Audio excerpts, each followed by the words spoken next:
Louisiana. All right, so let's take a break. And oh, wait, you can't take a break because the former governor of Texas, Rick Perry, just took the stage, and we're going to show you a little bit of what he has to say. Hello, Cleveland.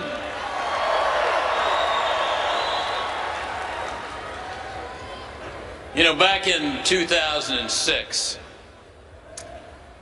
my wife Anita and I, we had this extraordinary experience, this great pleasure of touring a naval base in San Diego.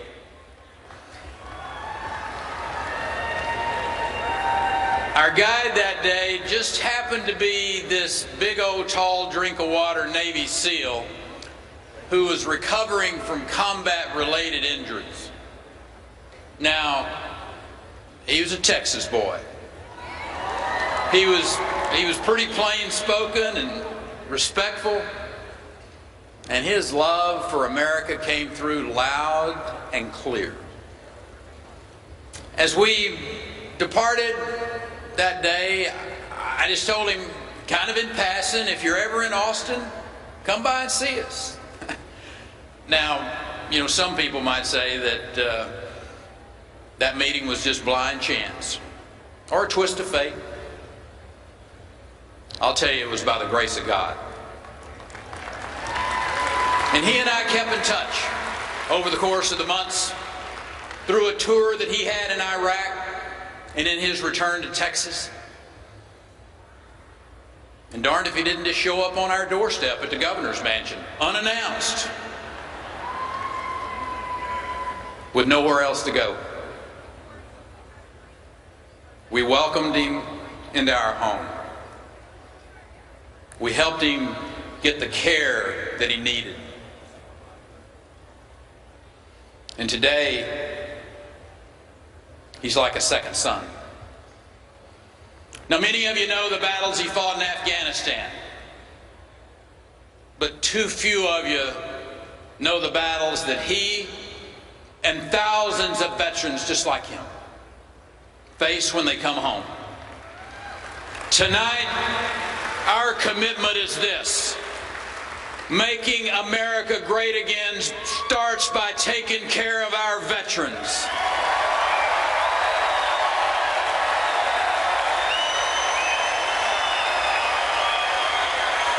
Thank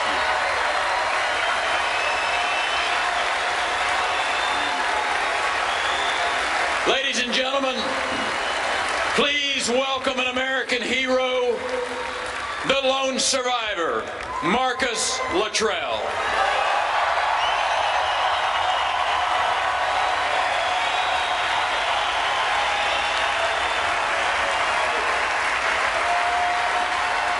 Cleveland! Yeah. Y'all know I love you. I love coming down here. Thank you. Thank you.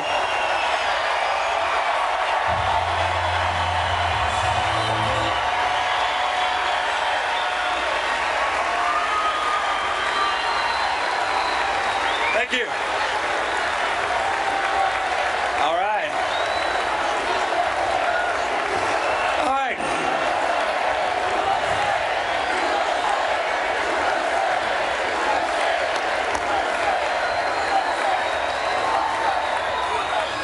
All right. Thank you. Thank you again for having me back. For those of you I've stood before in the past, it's a pleasure to do so again.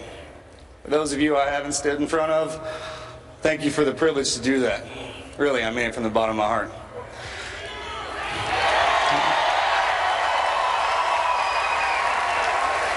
I was fortunate enough in life to be born from a patriotic family. It taught me to love this country and the people who make her up unconditionally, to die for any woman and to fight beside any man without hesitation or hopes of individual achievement. That's the way I was raised, and that's the way I still walk my life. For generations, the men and women in my family have served this country proudly, both at home and abroad. My father served in Vietnam, and although he was shamed out of his uniform, It only solidified his resolve to raise his boys, me and my twin brother, to be patriotic and love this country and its people more than we loved ourselves.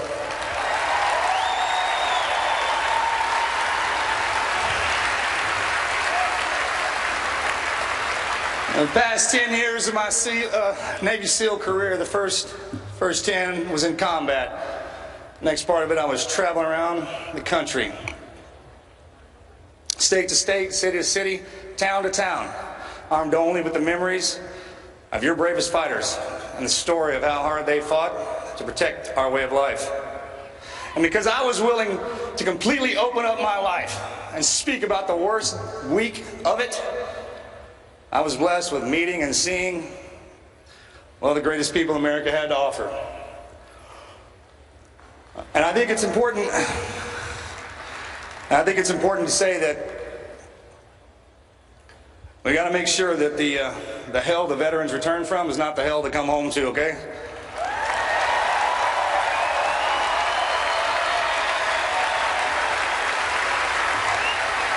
That's what was promised and that's what's deserved, period. It also speaks volume about my generation, and I love my generation, Generation X, the X-Men. It was an honor to fight alongside all of you. That even when the system doesn't take care of our boys, the citizens step up, start foundations and programs to help the wounded and the families of the fallen. So from the bottom of my heart, and literally, please know that I end every day on my knees thanking God for y'all and what you do and how you covet my generation of veterans coming home.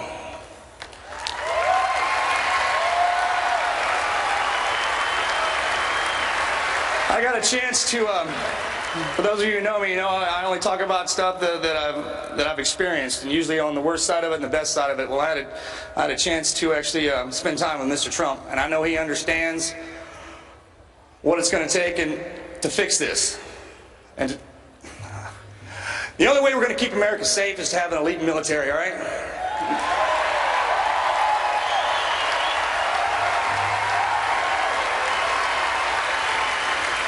Made up of the warriors and prepared by the toughest training that we have to offer, supported by the best equipment and backed up by the nation, well, that puts those people in harm's way. Every one of us has to step up in some way. We need our leaders to lead by example. Excuse me. They need to lead by example and show the American public that each and every life underneath the flag should be family and treated accordingly.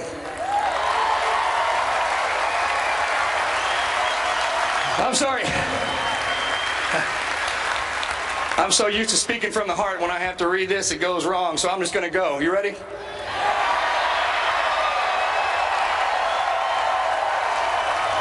Not only do the leaders have to step up and support us, but the family, those of us in here, we're all family. We step up and we back them up too. Not only that, we hold them accountable for every position and office that they hold.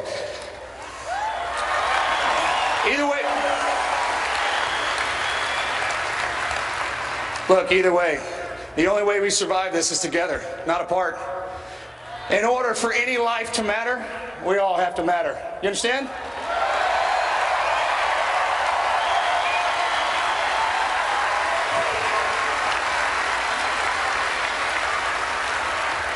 To my generation, that was for y'all. To the next generation, this is for you. Your war is here. You don't have to go searching for it. Your people are afraid. I stand among you walking. I was allowed to walk with giants, all right? And now we're looking for the next generation of giants. Who among you will love something more than you love yourself, all right? Who among you are going to step up and take the fight to the enemy? Because it's here.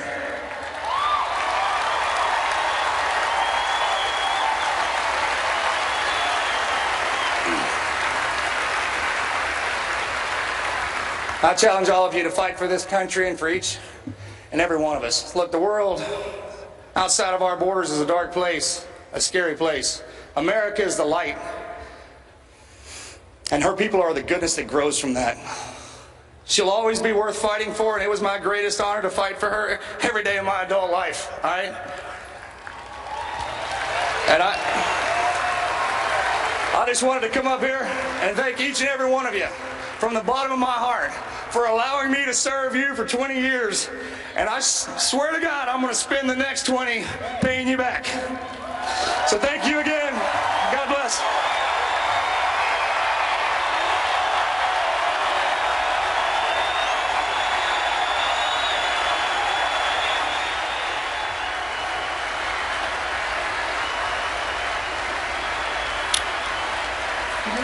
An emotion.